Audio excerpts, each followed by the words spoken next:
Welcome back to our Steven. I'm your host, Steven, and I'm pretty sure I just saw something crawling in my peripheral vision. And today, from filming in the gym, seeing way more of your neighbor than you meant to, and a man-child boyfriend, we get to decide if anyone in these stories are a jerk, starting with a post titled, "Am I the jerk for telling my sister that our bio dad isn't my dad, and that if she can't accept that, maybe she isn't my sister either? My bio dad has been deceased since I was a baby. I have zero memories of him, and for a good amount of my childhood, I had no father figure. Sure, my mom and my siblings told me stories about him, but that isn't the same as actually knowing someone. When I was 11, my mom married Jim, fake name. He became my father figure, while my sister only tolerated him. This is when my relationship with my sister and I started to fall apart. She has always been mad about me replacing dad. She would make me feel bad about thinking about him as my father figure and that I was betraying bio dad.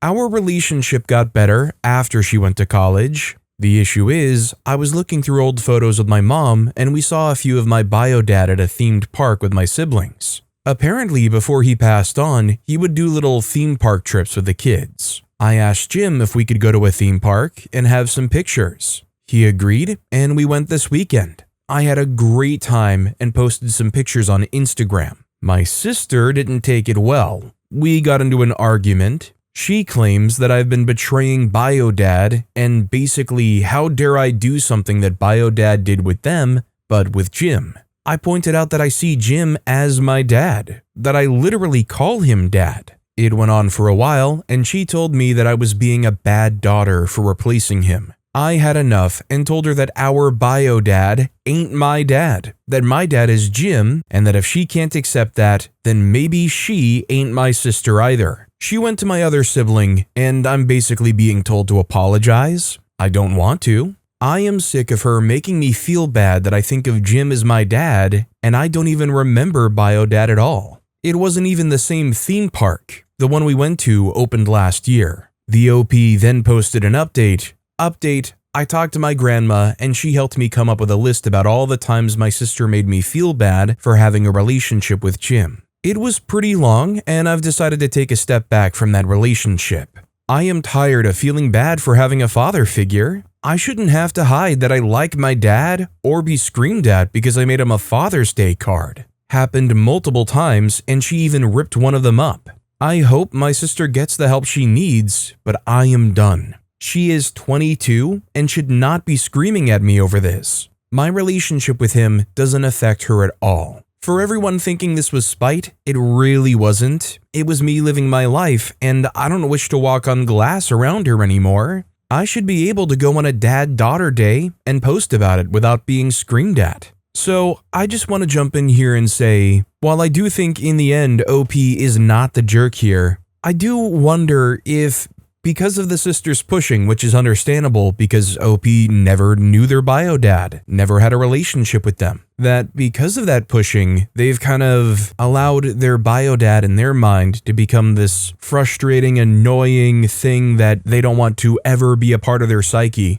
That said, I'm not saying that OP is in any way required to stop and think about anything about this guy in any frame of light or really have any strong opinion one way or another on this man. And I do think OP's not the jerk. Absolutely, you can choose who is your dad and who's your father figure. But is there not, from an outsider's perspective, a little bit of sadness around this story? Just because the bio dad does sound like he would have been a nice guy and their existence for OP has kind of been tarnished completely because of this pushing from the sister. A user named Masterpiece Strong left a comment on the post saying, "Asking for info, genuinely asking, what was the rationale in your mind for seeing those photos of your bio dad and siblings and deciding to recreate them with Jim? Did you invite any of your other siblings on this theme park excursion with Jim? Why or why not? How old are you and your other siblings? Is the sister you're talking about the oldest?" The OP responded, "It looked fun, and I never got those types of memories growing up, so a father-daughter day trip seemed like a fun thing to do, and it was. We didn't really have money for theme parks when I was younger, and I've only been a few times, usually with friends. I didn't invite them, my sister wouldn't like it, and my brother is 2 states over. I am 16 and my sister is 22. No, I didn't do it to get back at her or to rub it in. If I was going to do that, I would have invited her, making a big production about how this is my dad, and sent her the pictures directly. And speaking of a fun thing to do, I bet it would be a lot of fun if you hit those like and subscribe buttons down below, especially if you wanted more Am I the Jerk Here stories.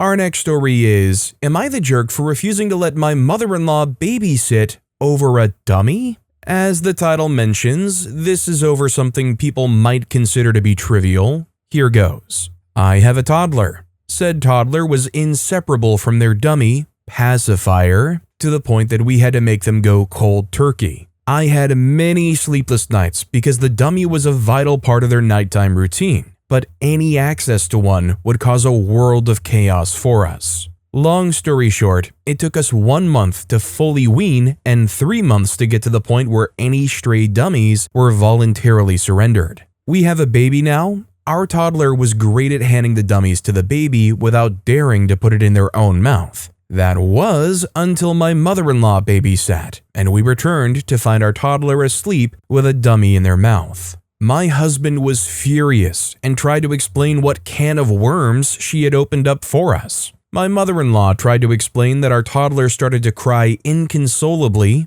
for reasons unclear, and because she doesn't like crying, she gave them the dummy to get them to stop. It has been a month since this incident. I am constantly having to hide dummies from my toddler because they'll try to put them in their own mouth, steal them from the baby whilst they sleep, and scream relentlessly if they cannot have one. My partner has been lamenting over my mother-in-law's actions and curses her under his breath every time we have to deal with a dummy-related tantrum. My mother-in-law now wants to be able to babysit for us next week. My partner and I have said, no, not after the dummy incident. She is not taking this well, and has told my father-in-law, grandmother-in-law, and friends that we are punishing her for trying to get my toddler to stop crying. We're still not budging. I don't believe my partner and I are in the wrong for this. Perhaps others see it differently. Am I the jerk in this situation? Frequently asked questions. 1. Did your mother-in-law know about the rule?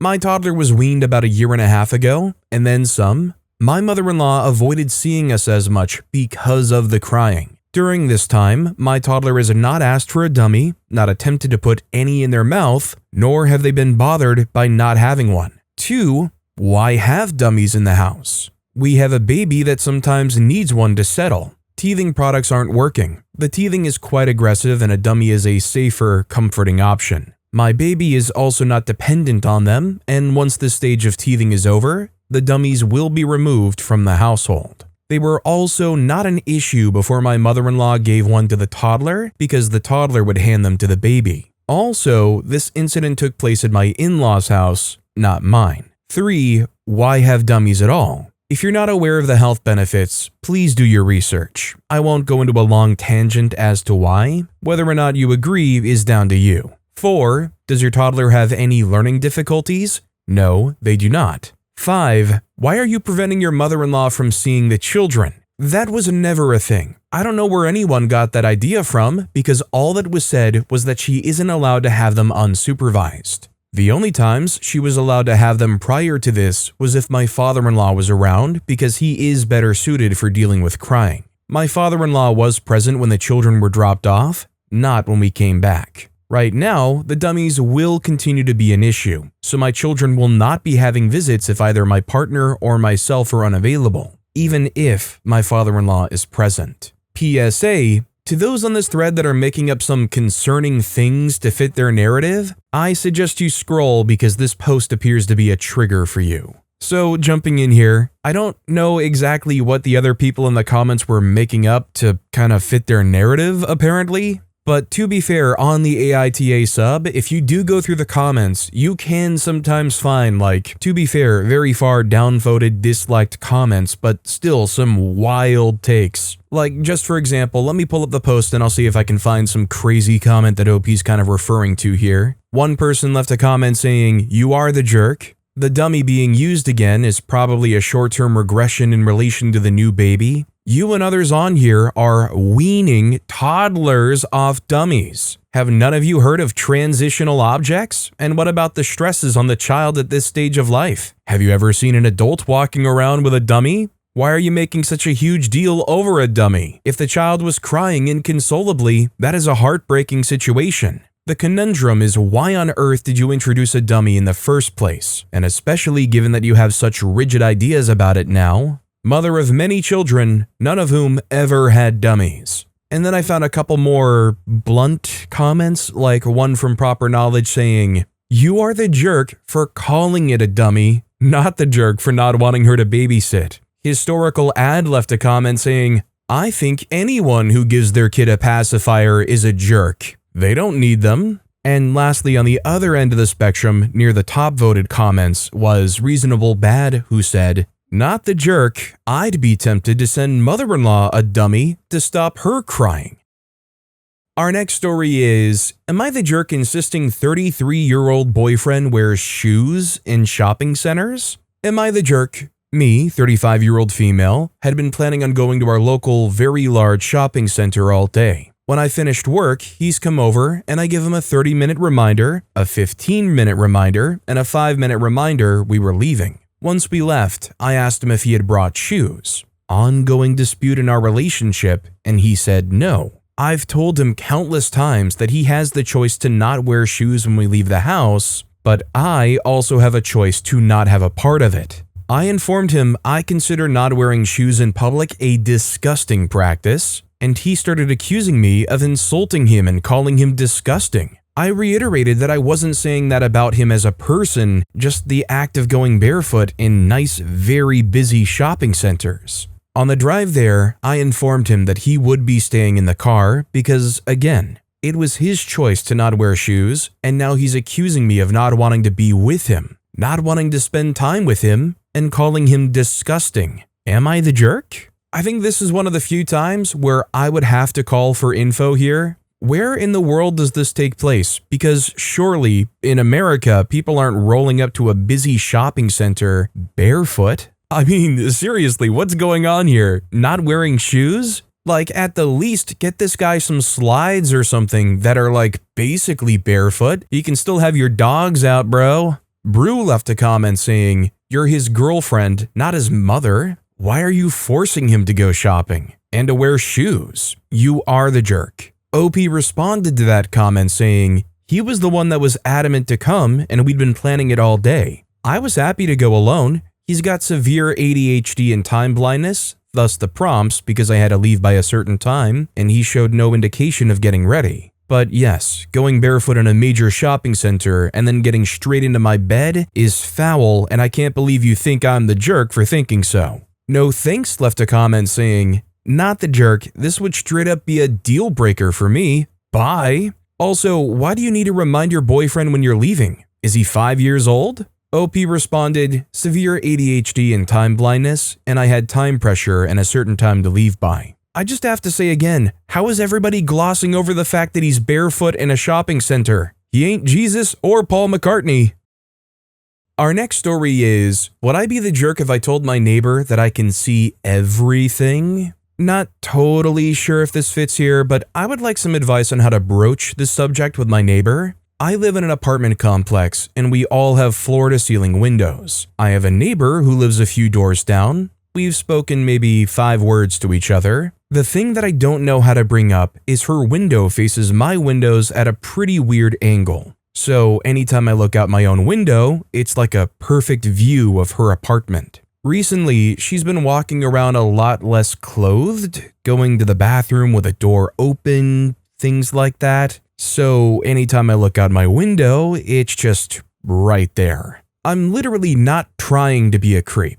I'll be checking to see if a friend is pulling up or watching the birds with my cats, whatever it is, but it's the first thing I end up seeing. I've been mulling over how to bring this up in any of our elevator rides together, but I have no idea if I should just let it be or tell her that her windows are just as visible as mine are. You can see directly into my apartment if you're walking down the block, so I installed blackout curtains that I only open for light for my plants. So, would I be the jerk if I just straight up told her I can see her bazoingas every night? So to jump in here, I feel like there's kind of two lanes here. One is, if you were in that position, you would kind of want to know if your bazoingas were visible all the time. The other lane is, she's doing it in front of a window. She should have a level of awareness that windows are see-through, and I guess it comes down to how uncomfortable is it making you that sometimes her bazoingas are visible. Because frankly, if I was in OP's position, I don't know how I could possibly feel like I could broach that subject to her and be like, hey, by the way, sometimes your window is visible and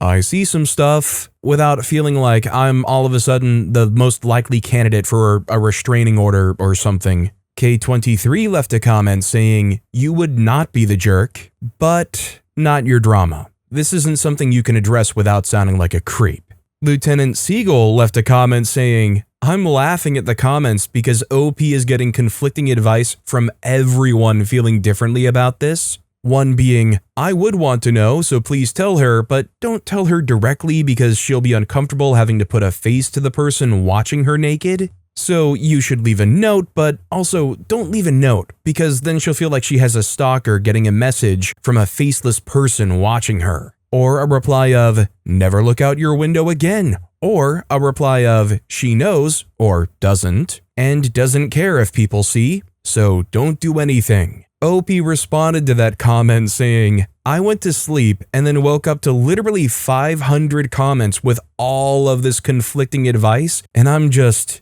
Jesus Christ. I'm either a creep if I talk to her face, a creep if I leave a note, inserting myself where I don't belong if I bring it up, or a nosy neighbor if I enjoy my view out the window. I didn't know the entire subreddit understood my dilemma so well. Our next story is, am I the jerk for wanting to bring meat to my vegetarian sister-in-law and not going when I was not allowed to? I have ARFID. There are a lot of textures and flavors of food that will make me physically sick if I put them in my mouth. It has been an issue for as long as I can remember. My main safe food is plain beef and rice. Usually for an event, I just bring my own safe food, and no one has any problems with it. My brother has recently gotten married to Jenna, and she is vegetarian. She invited the whole family to come over for dinner and not to worry about bringing anything. I texted her to ask what was going to be made, and it is nothing that I could eat. She was going to make eggplant parmesan and pasta. I told her that I wouldn't be able to eat that. She knows I have ARFID, and I can just bring my beef and rice. She told me absolutely not, and I should just eat what she serves. I told her I literally can't, and she said I was just being picky. I decided not to go, and I told her that. I was upset, so I told my mom about it, and it spread to the rest of the family from there. Multiple people are now refusing to go to dinner. Jenna is upset. I haven't talked to her, though she did call once, and my brother is telling me that I can bring my beef and rice, but I'm still refusing to go. It's more the principle of the whole thing at this point. So I'd like to jump in here and say I think it matters the intention and the way Jenna sounded. I understand that a vegetarian wouldn't want beef to be around them or in their house and whatnot, but also when Jenna says on the phone, absolutely not, how does that come across to OP? Because as far as I understand, ARFID is a very real and legitimate problem. If it's a situation where she's not willing to compromise to let him eat what he needs to eat to be there, then I think it's fair that OP doesn't show up, and what's OP going to say to other people if they ask why OP isn't there? Would they lie about the conversation they had? OP then went on to post an update. Update, I'm going to talk to my sister-in-law. I will go if it includes an apology. If it doesn't, I'm not going. Then wrote, I'm not going. I talked to her and she apologized and told me that I can bring my food. That was fine. And then she told me that she would still like me to try her food. I told her I can't, and she said that I just needed to try more food. She's acting like I'm being picky. I can't freaking eat it without throwing up. I'm not freaking going. OP then added, I don't want to be in the company of someone that thinks I made some crap up and be called picky for a medical issue. I don't. I have lived my whole life dealing with people thinking that I'm just being a pain in the butt. So yeah, I don't want to go to dinner with someone that called my medical issue me being picky. Everyone asking, I eat different types of beef dishes usually. Meatloaf, meatballs, meat pies, and so on. Rice is also good, but I need to eat it with something, not alone. So jumping in again to say, it definitely sounds like this has been a very ongoing thing for OP in their life. Something that sounds like a lot of people have probably challenged them on. I mean, imagine maybe even in like school functions or something, there's some parent or custodian or whatever that's like, oh, come on, just try it. Hey, you're just being picky. I could imagine there might even be like medical professionals who might have said something like that to OP. On the comment side of things, Tarmac left a comment saying, look, I get why you held your stand, but now you are just being picky. I can bring it, but I'm still refusing to go. What the heck is the actual principle that you're uplifting at this point? That you can't forgive? That they can't change? That you want to weaponize the whole family against them? You were originally not the jerk, but now you're full scale, you're the jerk now for being punitive. OP responded to that saying, I don't want to be in the company of someone that thinks I made some crap up and be called picky for a medical issue. I don't. I have lived my whole life dealing with people thinking I'm just being a pain in the butt. So yeah, I don't want to go to dinner with someone that called my medical issue me being picky.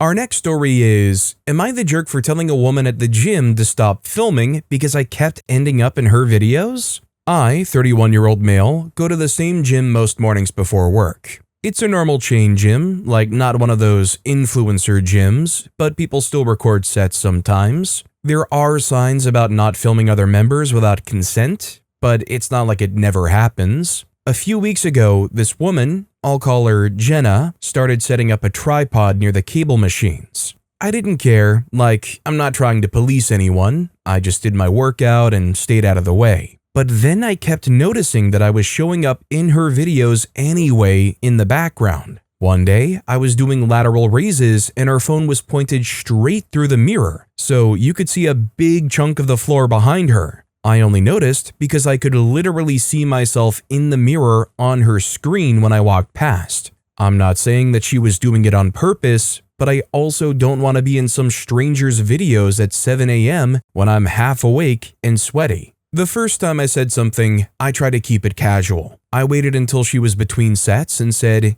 hey, I think I'm in the background of that. Would you mind adjusting it a bit? She sighed, moved it slightly, and said she was just recording her form. A week later, it happened again, and this time I said more directly, I'm not comfortable being in your videos. Can you point it away from the main floor or keep it tighter? She got annoyed and said that if I don't feel comfortable, I can work out somewhere else, because it's a public gym. That's when I got frustrated. I told her it's not public, it's a private business, and I'm not the one filming. She rolled her eyes and walked away. So I went to the front desk and asked what the actual policy is. They told me that filming is allowed, but if someone doesn't want to be in your shot, you're supposed to adjust and staff can step in if it keeps being an issue. I told them I've already asked her twice. They went over and spoke to her. After that, she cornered me near the lockers and said I was a creep for watching her, that I'm trying to control women at the gym, and that now she feels targeted and anxious to come in. Now I'm sitting here wondering if I escalated it too far. I just don't want to be in somebody's content, but I also get how going to staff can look like a bigger move than just letting it go. Am I the jerk? Odd End left a comment saying, not the jerk. She's trying to manipulate you by pulling the anxious and nervous card to make you feel bad so you won't continue to call her out on her inappropriate behavior. Nacho Piggy left a comment saying, yeah, if she were anxious and nervous about being watched, why the heck is she videoing herself every second of her workouts? I call bullcrap, not the jerk. Our next story is, would I be the jerk if I asked my daughter's preschool teacher not to put the extra clothes that I sent for her on other students? So my daughter started school last Wednesday, and the teacher asked us to send pull-ups, wipes, and a change of clothes for her. I sent quite a few pull-ups and a brand new pack of wipes and an outfit as requested. Only the bottoms for her outfit came back, and I saw another student from her class wearing her shirt when I went to pick her up. Now, I don't mind if the teacher needs to use some of my daughter's pull-ups for the other kids or even some of her wipes. I'll send extras of those things if needed because I understand what it's like to be the parent that can't provide that. However, when it comes to her clothes, I'm not okay with sharing. For starters, if they get sent home on a kid, like the shirt did, then there's a chance that the school won't get it back. And the clothes are really expensive and I can't afford to replace them like that. It all pretty much boils down to the fact that my daughter doesn't really have that many clothes to begin with. So I can't really afford for them to get ruined or for them to not get sent back. So I'm just curious if it would make me the jerk if I talk to her teacher the next day that she goes to school and tell her that I'm not comfortable with her using her clothes for other children. Honestly, I don't even think we need to get comments on the story because I feel like it's such a clear thing. Like, I don't know if OP needs to sew a name tag onto every article of clothing they send her there with, but definitely not the jerk for not wanting your kids' clothes to go to other kids. It's one thing if OP was made aware of that and it's kind of like a group donation kind of thing. Not though when it's described as being for only your kid or, has that expectation.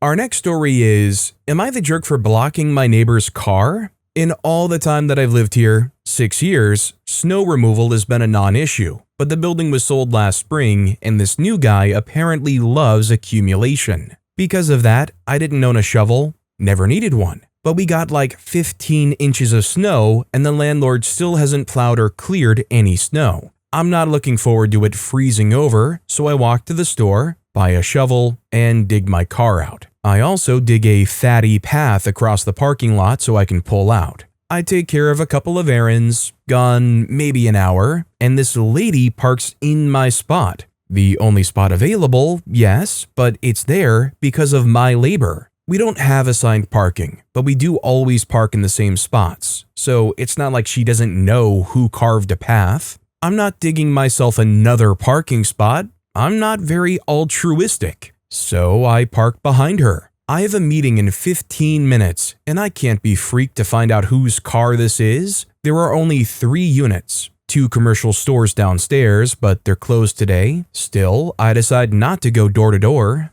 Halfway through the meeting, someone starts banging on my door. I ignore it. They don't stop, and they keep coming back every 5 or 10 minutes. When I wrap up my meeting, I finally answer the door, and this red-faced lady is absolutely livid. We get into it, and she tells me to move my freaking car and asking in what world was how I parked okay and going on about how long she's been waiting.